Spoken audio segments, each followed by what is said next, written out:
You mentioned, along with depression, increase in suicide rates, anxiety also seems to be one of those things that is elevated or more commonly experienced than in the past.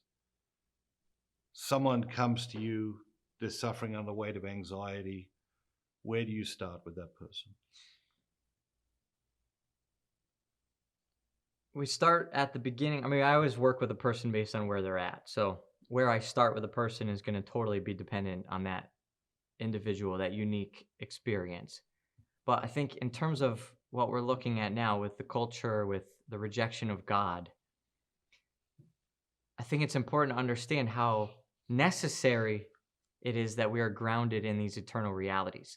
In fact, there's a psychologist by the name of Martin Seligman who created really a new branch, a new kind of therapy, a new study of psychology called positive psychology.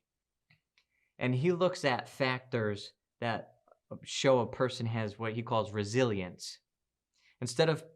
He got really tired of studying all the negative stuff of psychology, all the brokenness. So he decided to look at people who thrive, who flourish, who have resilience. Specifically, he worked with soldiers who went through war trauma but didn't get traumatized. So who comes back from war without PTSD? It's a really good question. Yeah. And he did some really tremendous research and found out that there were 5 categories of life in which they had higher marks. These soldiers that flourished and had resilience had high marks in.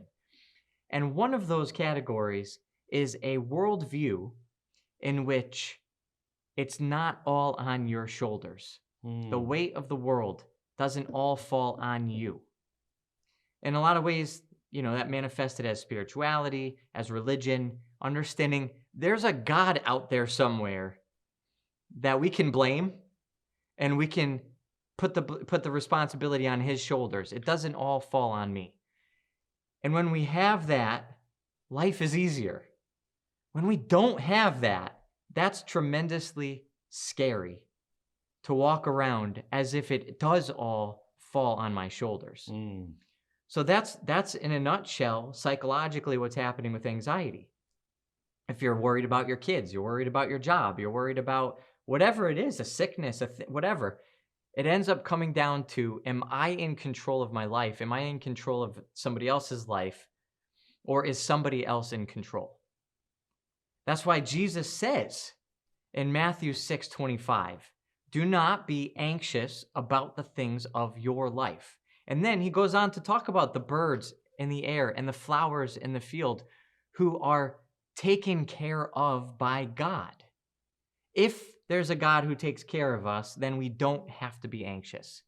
So we can say, in many ways, if there's this kind of anxiety, we can look at how a person doesn't really ground themselves in the fatherhood and providence of God. Now, again, with caveat, there's psychological disorder, there are neurological things, there are physiological things that lead to anxiety. So I'm not painting with a broad brush anybody who feels any anxiety.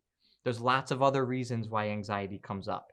But if we're talking about it culturally, spiritually, in very general terms, we can look at this connection between the two.